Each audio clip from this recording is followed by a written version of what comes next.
Gold trusted gold buyers. మీరు తాకట్టు పెట్టిన బంగారాన్ని విడిపించి ఈ రోజు ఉన్న మార్కెట్ ధరకు కొనబడును.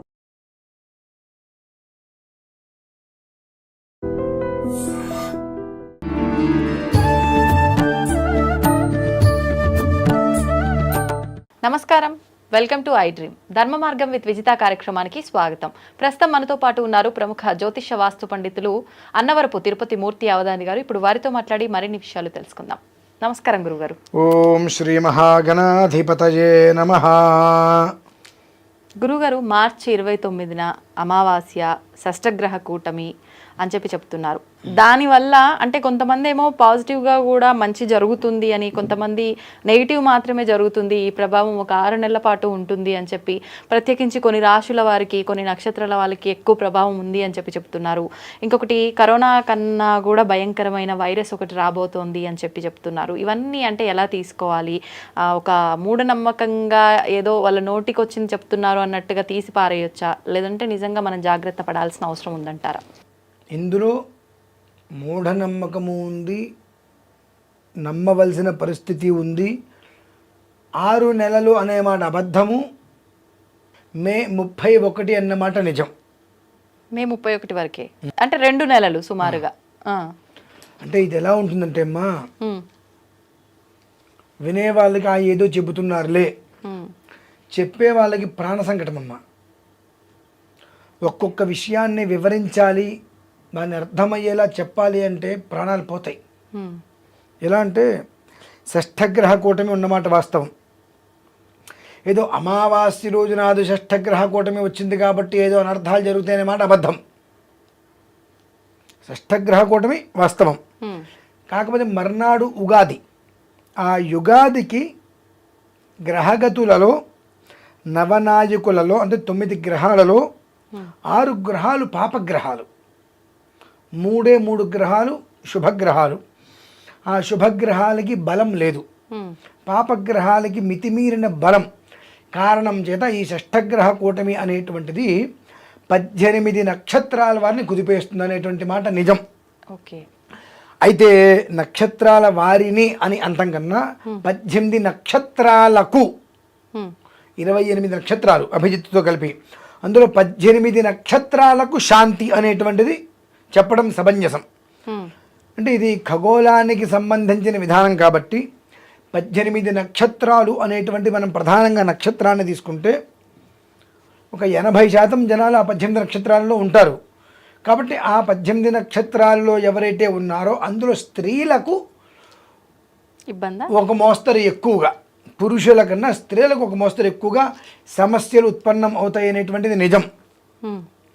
ఇందులో ఎవరిని ఎవరు భయపెట్టవలసిన అవసరం లేదమ్మా. మూఢనమ్మకం అనేటువంటిది అసలే కాదు. ఒక రకమైన వ్యవస్థ ఏంటంటే భయపడాల్సిన అవసరం లేదు, బట్ అలా అని చెప్పి ఏం జరిగితే జరుగుతుందని మనం కూర్చోకూడదు. ఎప్పుడూ కూడా అజాగ్రత్తగా పరిశీలన చేసుకుంటూ ఉండాలి ఏం జరుగుతుందో అని. తప్పదు. ఎందువల్లనంటే అమ్మా, షష్ఠగ్రహ కూటమి అంటే 6 గ్రహాలు ఒక రాశిలో ఉండటం. ఇది మీన రాశిలో బృహస్పతి యొక్క ఇంట్లో 6 గ్రహాలు ఉన్నాయి. రాహుగ్రహం, శుక్రగ్రహం, చంద్రగ్రహం, బుధగ్రహం, రవిగ్రహం, శనిగ్రహం. ఈ 6 బృహస్పతి యొక్క కుటుంబంలో ఉన్నాయి, ఇంట్లో ఉన్నాయి. ఓకే. అవునండి. ఆ 6 ఆ ఇంట్లో ఉంటే వచ్చే నష్టం ఏంటి, మాకు వచ్చే అనర్థాలు ఏంటి, ఎందుకు ఇలా భయపెడుతున్నారు? ఓకే, బాగానే ఉంది. ఒక వరలో 2 కత్తులు పడతాయా? ఎందుకని పట్టవు. అలానే రవి శని తండ్రి కొడుకులు, వాళ్ళిద్దరూ ఒకే చోటు ఉంటే భగ్గుమంటుంది పచ్చిగడ్డి కూడా. తండ్రి కొడుకులు వాళ్ళిద్దరూ బృహస్పతి యొక్క ఇంట్లోనే మీనంలో ఉన్నారు. చంద్రుడు బుధుడు తండ్రి కొడుకులు, వాళ్ళిద్దరూ అక్కడే ఉన్నారు, బద్ధశత్రువులు.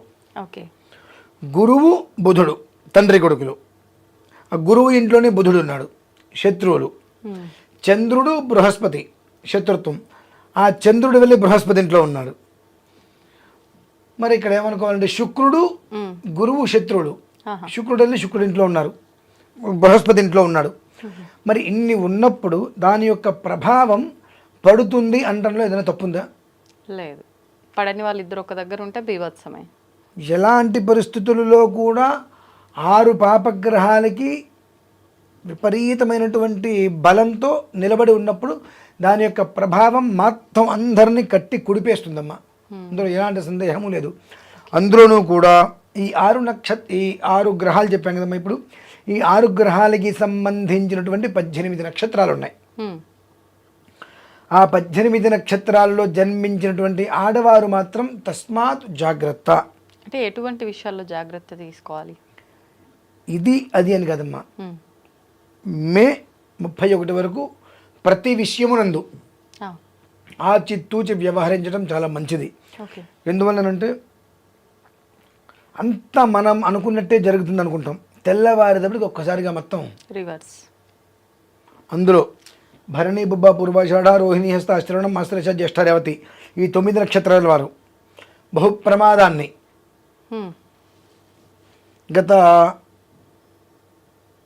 నెల 15 రోజులుగా అనుభవిస్తున్నారు. 24 రోజులుగా చాలా ఎక్కువైంది. ఏ స్టేజీలో ఉన్నారంటే ఎవరికి కనిపిస్తే ఏమంటారో తెలియక తప్పించుకొని తిరిగేటువంటి పరిస్థితి. దొంగల కన్నా హీనంగా, దొంగతనం చేస్తే దొరకకూడదని తెప్పించుకుని తిరుగుతారు కదా, అటువంటి స్థితి. ఏ తప్పు చేయకపోయినప్పటికీ కూడా ఉపకారం చేయాలని ముందుకెళ్ళినా, సహకారం చేద్దామని ముందుకెళ్ళినా వాళ్ళకు వచ్చేటువంటి అపనిందలు ఆ రకంగా ఉండి దాక్కుని ఉండేటువంటి స్థితి వాళ్ళకి ఏర్పడింది. గర్భవతులు మాత్రం చాలా జాగ్రత్తగా ఉండాలి. ఈ నక్షత్రాలకు సంబంధించిన వాళ్ళు ఎవరైనా ఒకవేళ ఆడవాళ్ళు ఎవరైనా గర్భం దాల్చి ఉన్నారు అంటే చాలా జాగ్రత్తగా ఉండాలి. ఈ రకమైతే మంచిది, ఈ రకమైతే చెడు అంటానికి వీల్లేదమ్మా. అన్ని పాపగ్రహాలు అవ్వటం, దానికి బలాన్ని చేకూర్చడం, దాంట్లో బృహస్పతి యొక్క గృహంలో 6 గ్రహాలు ఉండటం, ఇవన్నీ కూడా ప్రతి ఒక్క జీవికి, మనిషికి మానసికమైనటువంటి అశాంతి, ఒక రకమైనటువంటి మనోదౌర్బల్యం, భయం. ఏం మాట్లాడితే ఏమవుతుంది, స్వతహాగా నేనే ఉన్నాను అనుకుందాం, ఏంటిడా అనే మనస్తత్వం కలిగిన వ్యక్తి కూడా ఏమో ఎందుకు వచ్చిన తలనొప్పి, మనం తగ్గుంటే బాగుంటుంది కదా అనేటువంటి స్థితి. నిజంగా తగ్గారంటే నాటకమే తగ్గి ఉండటం అనేటువంటిది. కానీ ఆ అలలు వచ్చినప్పుడు తల ఎత్తితే మనల్ని కొట్టుకుపోతుంది, తల దించితే మనం సేఫ్గా ఉంటాం. అటువంటి పరిస్థితుల్లో కాస్తైనా సరే తగ్గి ఉండవలసిన పరిస్థితి వస్తుంది.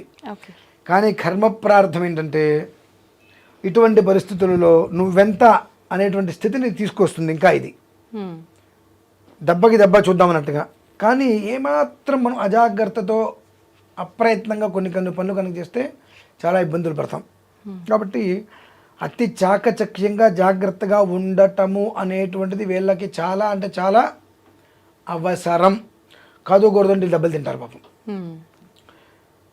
ఈ 18 నక్షత్రాలు ఆరుద్ర, స్వాతి, శతభిషం, భరణి, పుబ్బ, పూర్వాషాఢ, రోహిణి, హస్త, శ్రవణం, ఆశ్లేష, జ్యేష్ఠ, రేవతి, కృత్తిక, ఉత్తరాషాఢ, పుష్యమి, అనురాధ, ఉత్తరాభద్ర.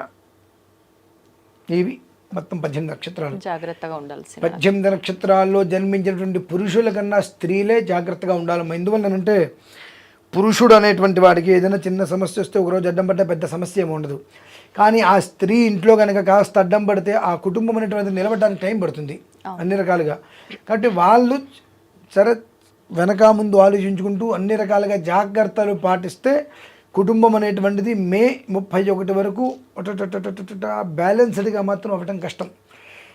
తస్మాత్ అన్ని రకాలుగా జాగ్రత్తగా ఉండవలసిన పరిస్థితులు ఉన్నాయి. ఇందులో నుంచి మనం బయటపడాలి అని అంటే 28వ తారీఖు రాత్రి గల అమావాస్య సమయానికి దాదాపుగా గౌహతి దగ్గర కామాఖ్య అమ్మవారు, ఆ అమ్మవారి సన్నిధికి వెళ్ళి అక్కడ కొన్ని రకాలైనటువంటి గౌరీ గంధర్వ ఆరాధనలు, తాంత్రిక ఆరాధనలు కొన్ని చేసుకొని ఉదయం 29 ఉదయం మరికొన్ని ఆరాధనలు చేసుకొని అమ్మవారి దర్శనం చేసుకొని మళ్ళీ సాయంత్రానికి బయలుదేరి వచ్చేటట్టుగా ఆ ఒక్క రాత్రి అక్కడ నిద్ర చేయాలమ్మా. ఎందుకని ప్రత్యేకించి ఆ రోజున? ఎందువలన చెయ్యాలి అని అంటే ఎటు నుంచి ఎటు చూసినా రేపు శనివారం అష్టమి, ఈ అష్టమి నుంచి అమావాస్య వరకు చాలా ఇబ్బందికర వాతావరణాలు జరుగుతూ ఉంటాయి విపరీతంగా. చెడు ప్రయోగాలు చేసేవాళ్ళు చేస్తూనే ఉంటుంటారు. 4 రోడ్ల కూడలీలు ఇవన్నీ పడేయటం, ఈ తొలిశుద్ధులకి దాటుతూ ఆ ఒక్క దోషాలన్నీ కూడా వీళ్ళు మెంటల్గా టార్చర్ పడేటువంటి పరిస్థితులు ఉంటాయి. ఆ ఒక్క రాత్రి అక్కడ నిద్ర చేయగలిగితే వారి యొక్క జీవితంలో బహుశా దాదాపుగా నాకు ఈ రకమైనటువంటి సమస్యతో ఇవాళ నేను చాలా బాధపడ్డానని చెప్పుకునే రోజులు ఉండవమ్మా. అంతగా ఇప్పటి వరకు జన్మించిన దగ్గర నుంచి ఇవాళ వరకు ఉన్నటువంటి అటువంటి దోషాలు ఏమైనా ఉంటే కంప్లీట్గా తొలగిపోతాయి. అంతటి విశేషమైనటువంటి శక్తిపీఠం అది. కనుక ప్రతి ఒక్కరూ కూడా ఆ కామాఖ్య అమ్మవారి ఆలయంలో నిద్ర చేసి అర్చన చేసుకోవాలి. మేము అనగా భారతీయ శంకరపీఠం నుండి 28 బయలుదేరి వెళ్తున్నామమ్మ. వెళ్ళి 28 రాత్రి అక్కడ మంత్రారాధన, వేరే వాళ్ళ ద్వారా తంత్రారాధన 2 చేసి కొంత బలిహరణ విధానం ఉంటుందమ్మా, బలి పూజ అని. ఆ బలిహరణ విధానాన్ని పూర్తి చేసుకొని మళ్ళీ 29 సాయంత్రం బయలుదేరి 29 రాత్రికి ఇక్కడికి రావడం జరుగుతుంది. సర్వ మానవాళి ఖచ్చితంగా, ఎందుకంటే ఇది మనం చేసేటువంటిది కేవలము కూడా షష్ఠగ్రహ కూటమి కారణరీత్యా 18 నక్షత్రాలకు సమస్య ఉంది కనుక ఆ 18 నక్షత్రాలకు శాంతి చేసే విధానంలో మేము అక్కడికి వెళ్తున్నాం.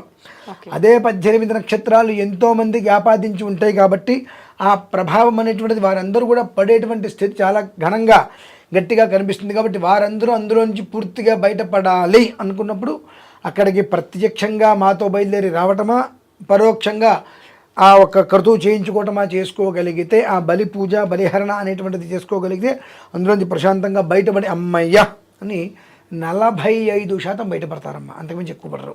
ఊహించుకోదు. 65%, 75%, 80% వద్దు, అది అబద్ధమైన మాట. 45% బయటపడటానికి చక్కటి యోగ్యత ఉంది. కాబట్టి ఆ యోగ్యతని మన నుంచి దూరం చేసుకోకుండా కాపాడుకోగలిగితే కుటుంబం శ్రేయస్కరంగా ఉంటుందమ్మా. ఇప్పుడు అంటే ఈ నక్షత్రాలకు సంబంధించిన వాళ్ళకంటే మనకు మానవులకు సంబంధించి చెప్పారు, మరి ప్రకృతిలో కూడా విపత్తులు ఏదో అంటున్నారు, అవి కూడా వాస్తవమా? ప్రకృతి విపత్తులు తీసుకొచ్చింది మనమేగా. ప్రకృతి విపత్తికి కారణం ఎవరు? మనమే. మనము చేసినటువంటి కర్మలకు ప్రకృతి ఇచ్చేటువంటి ప్రకోపానికి ఆ శిక్ష మనం అనుభవిస్తున్నాం. అందుకనే అన్న అంత ప్రమాదం జరగబోతుంది కనుక కనీసం కొంతమందైనా అందరి జీవితాలు బాగుండాలని చెప్పి పక్క నిద్ర చేసి కొంత ఆరాధన చేసుకొని వస్తే 45% బయటపడతారు అని చెప్తున్నా. 100%, 70% చెప్పట్లా. కనీసం 45% బయటపడ్డారంటే అమ్మ ఈ జన్మకి ఈ జీవి బ్రతికినట్టే అని అనుకోవచ్చు. కాబట్టి ప్రతి ఒక్కరూ కూడా తప్పకుండా ఆ విధానాన్ని అనుసరించడం అత్యంత శ్రేయోదాయకం. ఓకే, ధన్యవాదాలు. పరమేశ్వరార్పణం.